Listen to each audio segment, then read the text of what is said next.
Это был один из вариантов, который мы ожидали этот срок. В принципе, на этом сроке мы остановимся, этого достаточно. Через 24 года ему уже будет сколько? 58. 58?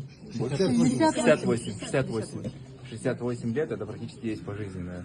С учетом как бы того, как содержат заключенных, не факт, что он даже до этого возраста и доживет. Ваши сейчас ощущения вообще какие? Какое настроение у вас сейчас? Мне кажется, рано задавать этот вопрос, потому что вот сейчас это нужно что пережить. Я знаю, что мы это сделали. Мы добились того, чего хотели.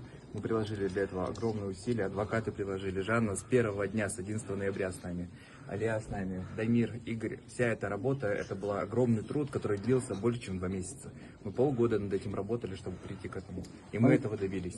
Байжанов внук. Что дальше у вас, Айдем? Какие планы? Потому что вы фонд открыли, и у вас... Приговор Байжанову в первую очередь это сигнал всему обществу, что равнодушие, оно всегда убивает. Поэтому не оставайтесь равнодушными, потому что вы точно так же можете оказаться на скамье подсудимых. Мне кажется, что это очень справедливый приговор. 4 года, потому что за его равнодушие, зная, в каком состоянии находится Салтанат, он оставался к этому равнодушным. Он не только оставался равнодушным, но он еще и следы преступления пытался скрыть. Вы все это были свидетелями этого. Поэтому мы считаем, что и Байжанову, и Бишимбаеву приговор состоялся справедливым.